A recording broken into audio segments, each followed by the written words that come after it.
जोहार झारखंड, जय झारखंड। साथियों, 2024 विधानसभा चुनाव का परिणाम सबके सामने आ चुका है। झारखंड राज्य में पुनः एक बार महागठबंधन की सरकार बनने जा रही है। शुभकामनाएं उनको। और हाँ, जेलकैम की एक नई पार्टी, नवोदित पार्टी को, जो राज्य से अपार समर्थन, जन समर्थन प्राप्त हुआ, उसके लिए पूरे राज्यवासियों का बहुत बहुत धन्यवाद, आभार। जेलकैम के जितने भी सिपाही, सैनिक, कार्यकर्ता, सभी का संघर्ष आज इस मुकाम को लेकर आया है। हालांकि आशाएं बहुत सारी थी और बिल्कुल वो दिखा भी, लेकिन वो क्या कहते हैं ना, हम लोग 2 साल की पार्टी हैं, अनुभव की थोड़ी सी कमी रही, लेकिन उसके बावजूद जो परिणाम हम लोग लेकर आए हैं आसान नहीं है। ये फर्स्ट जनरेशन पॉलिटिक्स है। फर्स्ट जनरेशन पॉलिटिक्स झारखंड में, पूरे भारत में ऐसा इतिहास नहीं मिलेगा। विधायक हमारी पार्टी से कितने बने वो मायने है, उससे कई ज़्यादा मायने हैं कि हमारी पार्टी को पूरे राज्य में समर्थन कैसा मिला, अच्छा समर्थन मिला। इसके लिए सभी का आभार करते हैं, धन्यवाद करते हैं। हालांकि अगर व्यक्तिगत हमें निजी तौर पे पूछा जाए तो विधायक बनने के बाद जो मेरा व्यवहार है वही विधायक बनने से पहले भी हमारा वही व्यवहार था। यानी विशेष कुछ परिवर्तन नहीं आया है, क्योंकि बीते 3 साल तो हम लोग ऐसे ही बिना पद के पावर में जी रहे थे। अपने निडरता से, अपने एग्रेशन से लोगों के काम निकाल लेते थे, तो लोगों का काम बना देते थे। लेकिन खैर, एक संवैधानिक पद होता है, हमें लगता है कि ये फीलिंग तभी आएगी जब सदन के अंदर जाकर अपने बातों को रखेंगे, अपनी ओथ सेरेमनी में, शपथ समारोह में भाग लेंगे, तब शायद फीलिंग हो कि हाँ विधायक बने हैं। लेकिन दिल से कहें तो अभी तक वो फीलिंग ही नहीं हो रहा है कि चलो भाई कुछ एक अचीवमेंट, एक गांव का लड़का, एक गरीब किसान 2 साल पहले जिसको कोई जानता नहीं था, बहुत गरीब से गरीब, आप जितना सोच सकते हैं, उस घर का लड़का आज विधायक बन चुका है। ये फीलिंग जरा भी नहीं हो रहा है। पता नहीं तो क्या कारण है, मुझे नहीं आइडिया। शायद 3 सालों का वो अन्याय, जुल्म लोगों का देखना, स्टूडेंट के साथ गलत होते हुए देखना, इन सारी चीज़ों से जो व्यक्तिगत एक इच्छा होती है वो कहीं ना कहीं समाप्त हो गई है। लेकिन हाँ, विधायक बनना क्यों, सरकार में आना क्यों, राज्य की कल्याण के लिए। अगर निजी होता तो कम से कम, भले चुनाव में हम लोग ज़्यादा सीट नहीं लाए, लेकिन व्यक्तिगत तौर पर तक खुशी होनी चाहिए थी। खैर, जो भी हो, राज्य की जनता का बहुत बहुत आभार, बहुत बहुत आभार। बहुत अच्छा वोट हमें प्राप्त हुआ। चाहे कोल्हान का जुगसलाई हो, ईचागढ़ हो, सरायकेला हो, खरसवां हो, ये 4 सीटें बहुत जबरदस्त रही। उसके अलावे जो सीटें रही उनको भी धन्यवाद। अगर आप दक्षिणी छोटानागपुर की बात करें तो तमाड़ में अच्छा खासा वोट रहा, सिल्ली में अच्छा खासा वोट रहा, कांके और खिजरी में भी, यानी दक्षिणी में भी 4 सीटें बहुत लाजवाब रही। उसके अलावा बाकी सीटों पे हम लोग अच्छा किए। आप अगर बाकी उसके बाद उत्तरी छोटानागपुर, जो हम लोग का स्ट्रॉन्ग जोन, जहाँ हम लोगों ने डुमरी तो कर विजय फतह किया, उसके अलावे टुंडी में 45,000 के आसपास, गोमिया में 60,000 के आसपास, रामगढ़ और मांडू में 70,000। बहुत ही सरप्राइजिंग विनिंग है। हम लोग तो मान ही रहे थे कि वो सीट विनिंग है हमारी, उस सीट को विन करेंगे। चंदन क्यारी में दूसरा स्थान, तो ऐसे सिंदरी में भी 36,000 के आसपास। तो ओवरऑल बहुत अच्छा फीडबैक। पहला चुनाव, फर्स्ट अटेम्प्ट चुनाव, प्लस युवाओं की टीम, नए लड़के, कभी पॉलिटिक्स किए नहीं है, अगर किए नहीं तो कार्यकर्ता की हैसियत से किए हैं। एक किंग मेकर, एक नेतृत्वकर्ता की हैसियत से जो लड़के कभी पॉलिटिक्स किए नहीं हो, जो बहनें, वो जो महिलाएं, वो हमारी राजनीतिक दल में सम्मिलित हैं, उसके बाद भी इतना अच्छा प्रदर्शन, ये बहुत सुनहरा। और मैं बैरमो भूल रहा था, 60,000 बैरमो। हालांकि बैरमो की तमाम जनता का बहुत आभार। बहुत प्यार मिला। हालांकि मलाल तो रहा, असल फतह तो करने का उद्देश्य बहरमो ही था। लेकिन हम भी तो कोई 30 मार का थोड़ी है। एक दिन का कार्यक्रम दिए थे, एक ही सभा हम बहरमो में किए, हमारी हार का कारण वही रहा।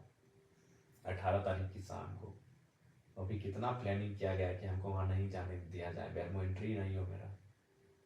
काश अगर बैरमो में हम जिस प्रकार डुमरी में हम शायद एक एक पंचायत तक एंट्री किए थे, डुमरी में 70 का 70 पंचायत एंट्री किए थे, तो उसी प्रकार अगर बैरमो का सारा पंचायत, जरेडी का 17, पेट्रोबार का 10, बैरमो का 19, चंद्रपुरा का 14, नगर में जो वार्ड है, अगर सारा को विजिट कर लेते हैं तो हमें विश्वास है चुनाव हमारे पक्ष में होता है और शायद 7,000 10,000 से चुनाव हम जीत जा गए होते हैं। लेकिन समय का अभाव था और हमने बैरमो के चुनाव को कार्यकर्ताओं पे ही छोड़ दिया था, जो कि अंतिम समय में निर्णय लिया था बैरमो चुनाव लड़ने का। अगर मेरी दिली इच्छा कही जाए और मेरा अगर निजी मत, तो मैं पुनः दोहराऊंगा, मेरी इच्छा मांडू और गोमिया थी। गोमिया इसलिए थी कि गोमिया में हम लोग फर्स्ट थे, और कोई भी अगर अगर हम अपना निजी स्वार्थ देखते हैं तो शायद हम गोमिया को चुनते हैं। लेकिन मेरी लड़ाई आउटसाइडर्स, माफिया, आउटसाइडर्स पूंजीपति, आउटसाइडर्स दबंग किस्म के लोग जो झारखंड की राजनीति कब्जा कर रहे हैं, उनसे भी तो मेरी लड़ाई है। और बैरमो में वो तो फिट था, दोनों आउटसाइडर्स दबंग नेता जिन्होंने केवल शोषण और जुल्म किया था झारखंडियों पे, तो वहां लड़ना मेरी वैचारिक लड़ाई थी। मैं बैरमो को छोड़ नहीं सकता था, बैरमो से मैं भाग नहीं सकता था, जबकि मुझे भी मालूम है कि वो सीट संकट में है।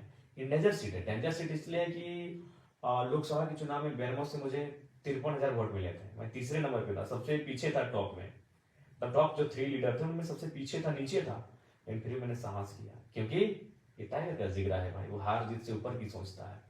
मैं बैरमो में इसीलिए कूदा था कि मेरा मानना है कि बैरमो जहाँ सीसीएल है, जहाँ बीसी आउटसोर्सिंग है, जहाँ डीबीसी है, तमाम योजनाएं हैं, वहाँ मैं आऊँगा तो आर्थिक न्याय की बात करूँगा। खैर बैरमो हार के भी मैं डुमरी में ही जीत के मैं देख लूंगा बैरमो को, टेंशन मत लीजिए। लेकिन अगर मैं बैरमो में आता, जैसे अभी अनूप सिंह मिस्टर जीत गए हैं, शुभकामनाएं उनको। वैचारिक मतभेद है, कल भी रहेगा, लेकिन जो जनादेश है उसको तो सुनना होगा, उसको स्वागत करना होगा। तो अनूप सिंह जी को हमारी ओर से बधाई रहेगी। लेकिन आप भी जानते हो क्या करेंगे, डीओ उनके भाई को, रैक उनके जीजा जी को, ट्रांसपोर्टिंग उनके साले साहब को, बहनई को, जीजा को, साला को, भाई को। इसके अलावा अनूप सिंह जी कुछ विशेष आगे सोचेंगे नहीं।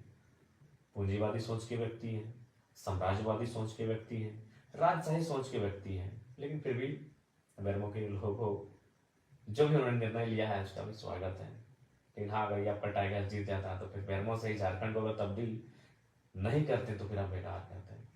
अगर हम जीत के आते हैं तो बैरमो में जितने भी वर्ग समुदाय के रहने वाले लोग हैं, हर एक वर्ग तक पहुंच कर कम से कम एक एक व्यक्ति को तो जरूर लेके आते हैं। अनूप सिंह जी जीत गए हैं, उनकी बिरादरी के बाहर शायद ही कोई व्यक्ति आपको डीओ में, ट्रांसपोर्टिंग में दिख जाएगा। दिख जाए तो अच्छी बात है और गनीमत है।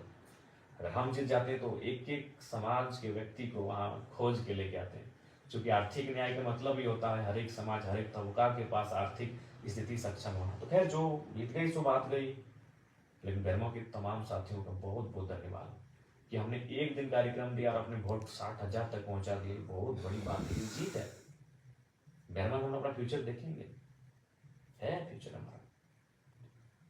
और डुमरी का तो खैर वो भावनात्मक रहा है, डुमरी का आभार। उसके अलावा सभी टुंडी रहे, गोमिया रहे, सबको धन्यवाद, मांडू रहे। लेकिन विशेषकर जहाँ से मैं लड़ा हूँ, डुमरी बैरमो के तमाम कार्यकर्ता, आप निश्चिंत रहे। जरा कुमार महातो डुमरी का विधायक थोड़ी है। क्या लगता है कि आपको आप हमें विधायक ही मान रहे हैं? जी नहीं, आप तो हमें राज्य का नेता मानते हैं। हम राज्य की आवाज है, हम राज्य का चेहरा है। बिल्कुल आप टेंशन मत लें, हमने जीता डुमरी है, नजर बैरमो, बागमारा, टुंडी में भी रहेगी। निश्चित रहिए आप, हम खड़ा है। ये पागल जिद्दी जुनूनी टाइगर आपका खड़ा है, टेंशन मत लीजिए। आपके समर्पित भाव को बहुत बहुत शुक्रिया। बहुत समर्पण आपने दिखाया चुनाव में। और हाँ, हाँ, कहेंगे कि थोड़ा जुलूस वगैरह जो है इसको थोड़ा कट आउट कीजिए और कोशिश कीजिए काम पे लग जाए। और अगर आप जुलूस निकालते हैं तो अपने पंचायत में दिन को निकालिए, रात को बिल्कुल भी नहीं। दिन को निकालिए और कोई भी हमारे कार्यकर्ता है किसी प्रकार का ऐसा कुछ मतलब नहीं करेंगे जिससे कि पार्टी की छवि धूमिल हो। और विशेषकर जेएमएम के साथियों से कहेंगे, देखिए चुनाव 20 वर्षों तक जनता ने आपको जनादेश दिया था।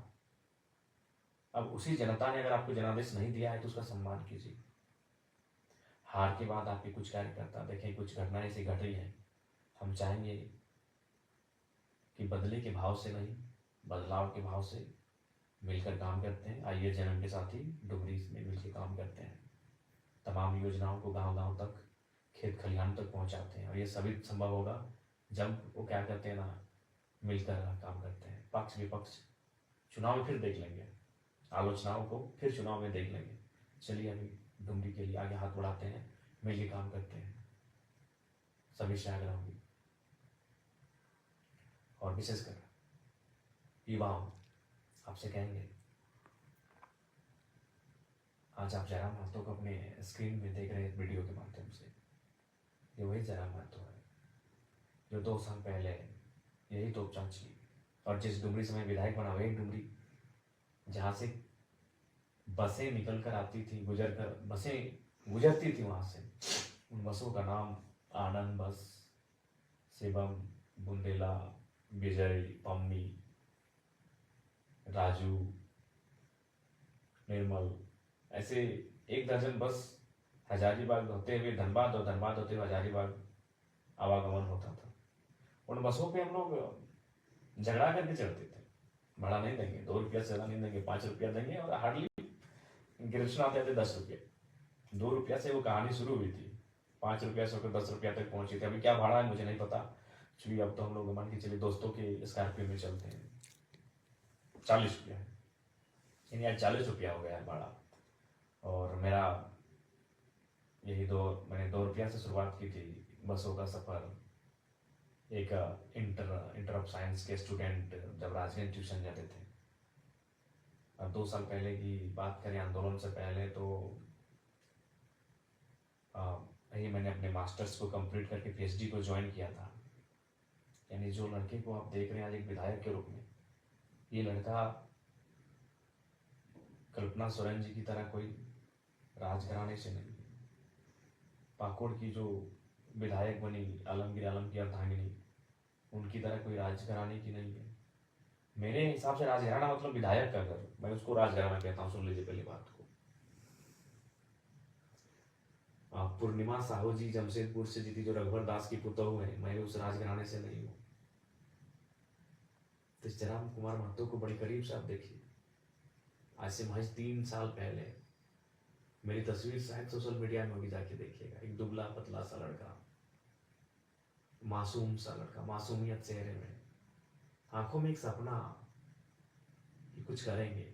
वो सपना कुछ बनने का, कि गरीब परिवार से संबंध रखते हैं, बहुत खर्च हुआ है पढ़ाई लिखाई में, तो कुछ बने।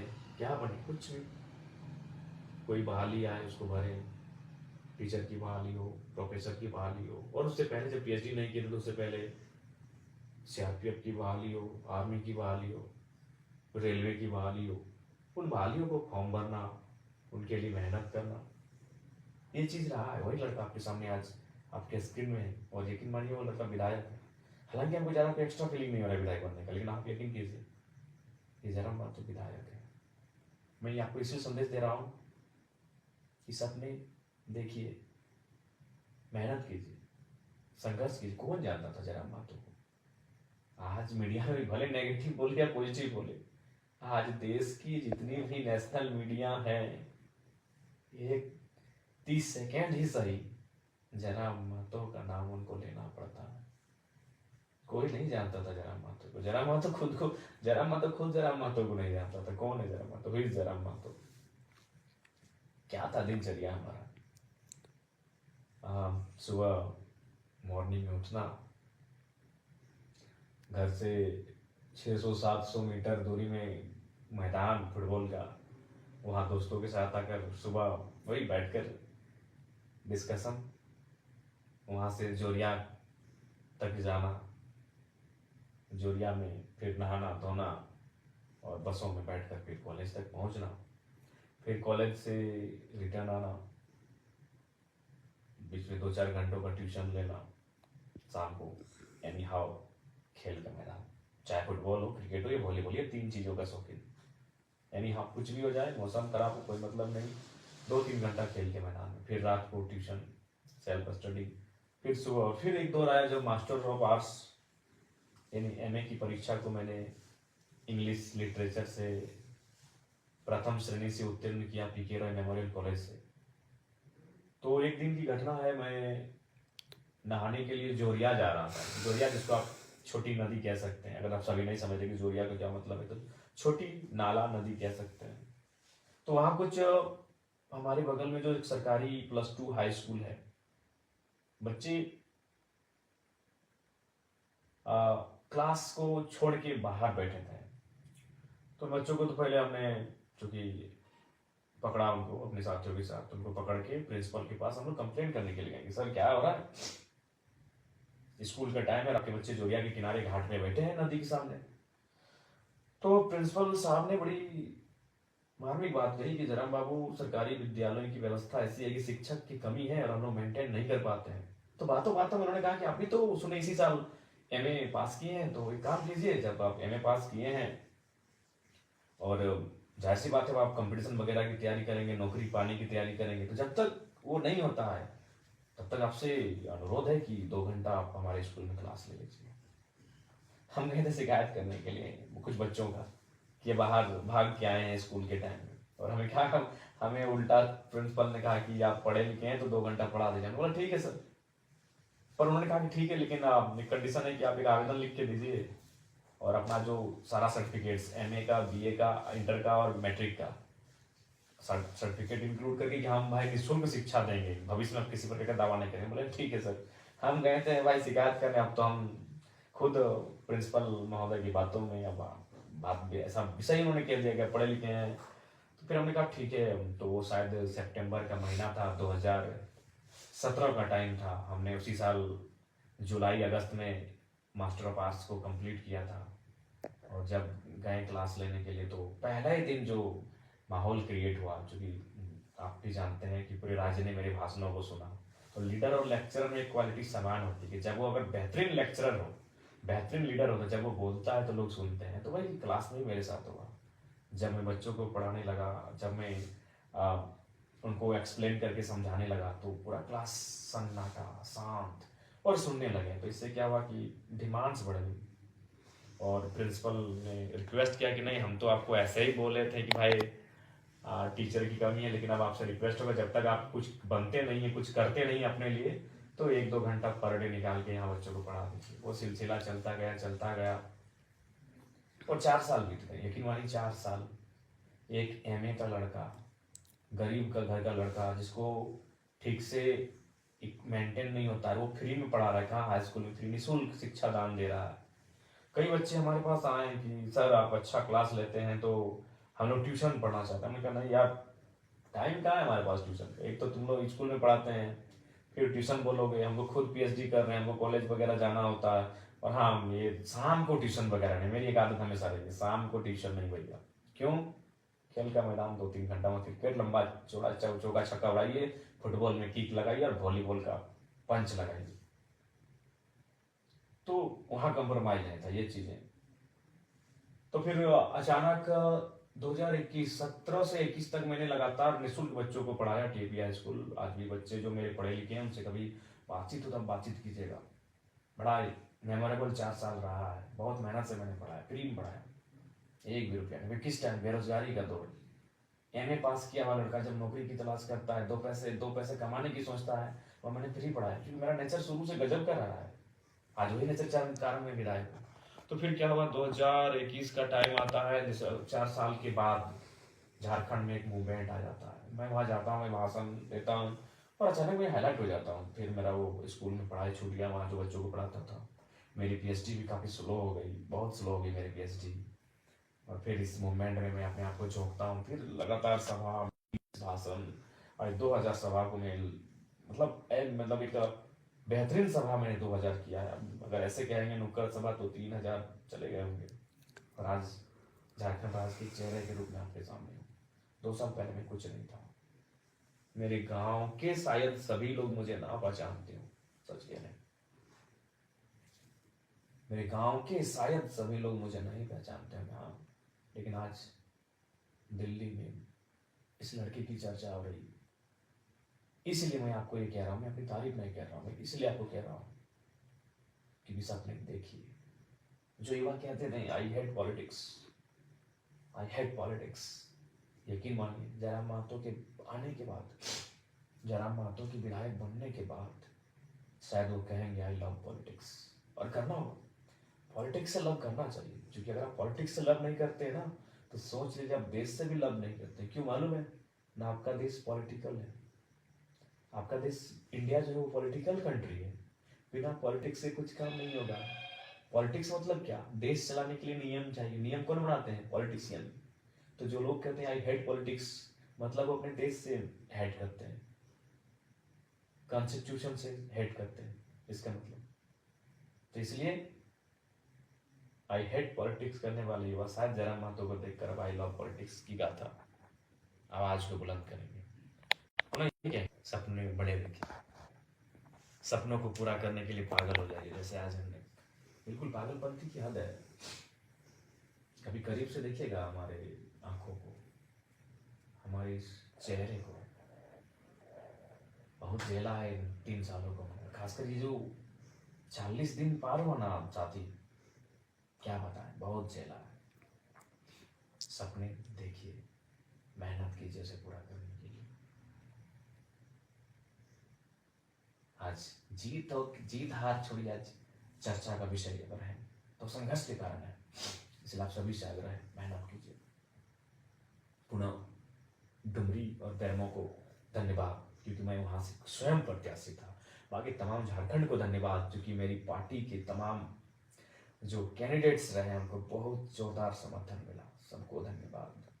जोहार, नमस्कार, आदाब, जय हिंद, जय भारत, जय झारखंड। और बस यही कहेंगे, सबका शुक्रिया। मिल के काम करते हैं। जय वालों को भी कहेंगे, ये आपसी मनमुटाव को छोड़िए। 20 साल आपने संभाला, अब अगर जनता ने मौका दिया है तो चलिए साथ चलते हैं। सबको जोहार।